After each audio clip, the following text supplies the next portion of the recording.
Mari tetap mengasihi Tuhan Yesus. Ada kisah kesaksian mengenai seorang hamba Tuhan yang berkeliling dunia dengan membawa salib untuk menceritakan tentang Tuhan Yesus. Ia berjalan kaki menempuh perjalanan yang jauh di berbagai tempat di bumi ini. Suatu hari ketika ia sedang berjalan di salah satu daerah, angin dingin mulai bertiup dengan kencang. Ia tidak bersiap untuk keadaan itu. Bajunya terlalu tipis untuk menahan cuaca dingin. Maka ia mulai berdoa dengan sungguh-sungguh supaya Tuhan menghentikan angin tersebut. Ia bahkan berdoa mengusirkan semua roh jahat yang hendak menghalangi pelayanannya melalui cuaca buruk. Ia memakai nama Yesus dan terus berdoa dengan iman sambil terus berjalan. Namun walaupun dia berdoa dengan iman, angin yang dingin justru bertambah kuat. Bahkan salju mulai turun.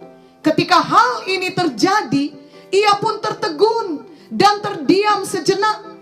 Lalu ia mengangkat kepalanya dan melihat ke langit.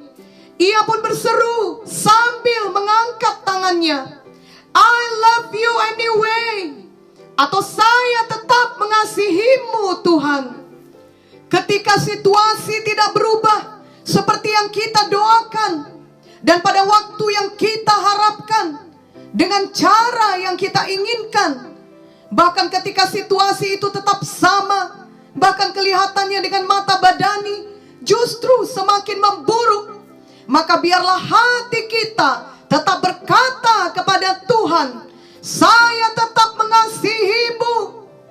Marilah kita tetap mengasihi Tuhan. Marilah kita tetap percaya penuh kepada Tuhan, kepada kasih-Nya dan kuasa-Nya. Kita percaya bahwa jalan Tuhan adalah yang terbaik, waktu Tuhan adalah yang terbaik, dan cara Tuhan adalah yang terbaik.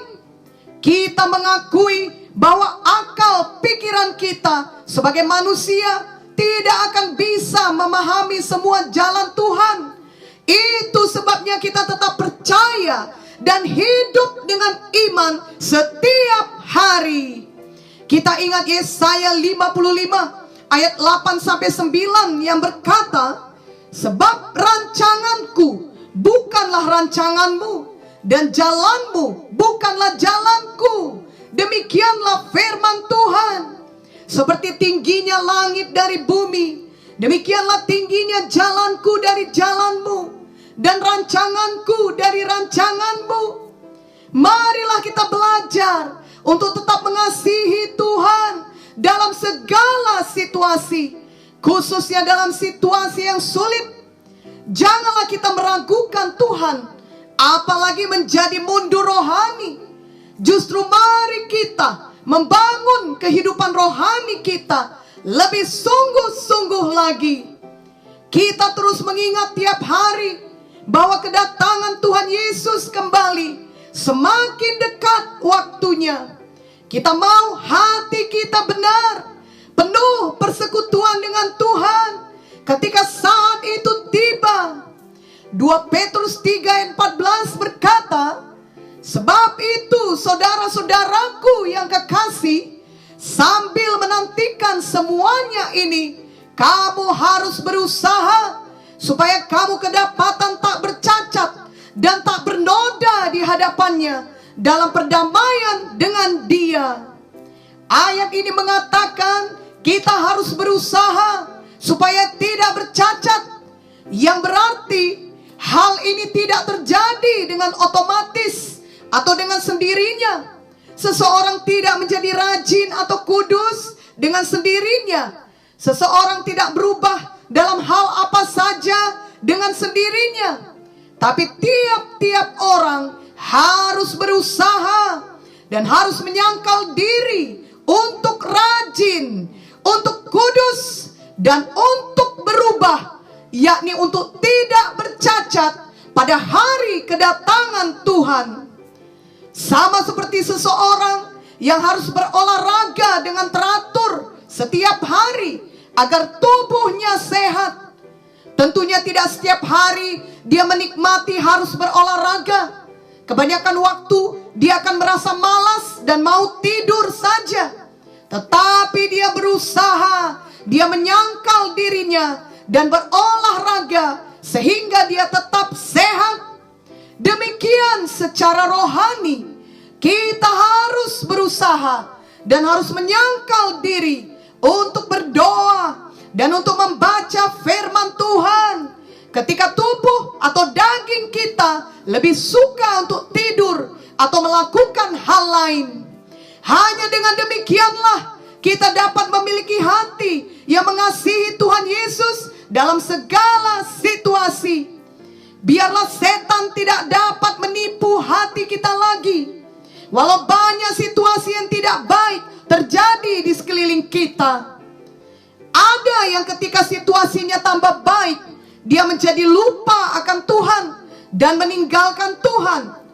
Ada pula ketika situasinya bertambah buruk, dia meragukan Tuhan, bahkan menyalahkan Tuhan dan meninggalkan Tuhan. Janganlah situasi baik atau buruk membuat kita meninggalkan Tuhan. Kalahkan tipu daya setan. Mari tetap mengasihi Tuhan dan melayani Tuhan dengan seluruh hati dan hidup kita, apapun situasi yang kita hadapi. Kiranya Tuhan Yesus sajalah yang terutama bagi kita, melebihi semua berkat-berkat-Nya. Sehingga ketika datang saat yang kurang baik, ketika berkat Tuhan seakan-akan terhenti, itu tidak menghentikan kita untuk berkata, saya tetap mengasihimu. Karena memang yang terpenting bagi kita adalah Tuhan Yesus bersama kita. Tuhan Yesus tidak meninggalkan kita. Tuhan Yesus lebih dari cukup bagi kita. Dan kita tahu bahwa Tuhan Yesus yang memegang kendali atas hidup kita. Tidak ada masalah atau penyakit atau situasi apapun yang terlalu sulit baginya. Bila Tuhan bersama kita, sesulit apapun situasi kita, semua itu pasti dapat diatasi. Karena kuasanya yang tidak terbatas bagi kita yang percaya kepadanya. Mari kita tetap percaya kepada Tuhan, tetap berjalan dengan iman tiap hari. Dan kita akan melihat tangan Tuhan pasti menolong kita dengan dahsyat. Perlindungan Tuhan teguh atas hidup kita. Dan setiap langkah kita dipimpin Tuhan. Janji Tuhan pasti digenapi dalam hidup kita. Mari kita membaca Roma 8 ayat 35 sampai 39. Siapakah yang akan memisahkan kita dari kasih Kristus?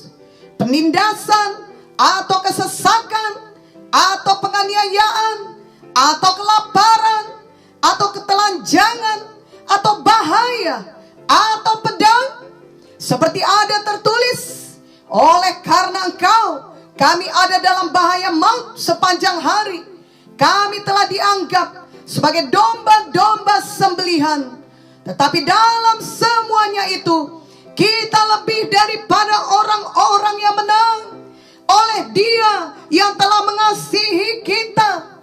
Sebab aku yakin bahwa baik maut maupun hidup, baik malaikat-malaikat maupun pemerintah-pemerintah, baik yang ada sekarang maupun yang akan datang, atau kuasa-kuasa, baik yang di atas maupun yang di bawah, ataupun sesuatu makhluk lain, tidak akan dapat memisahkan kita dari kasih Allah yang ada dalam Kristus Yesus Tuhan kita. Puji Tuhan, biarlah tidak ada yang dapat memisahkan kita dari kasih Kristus. Amin.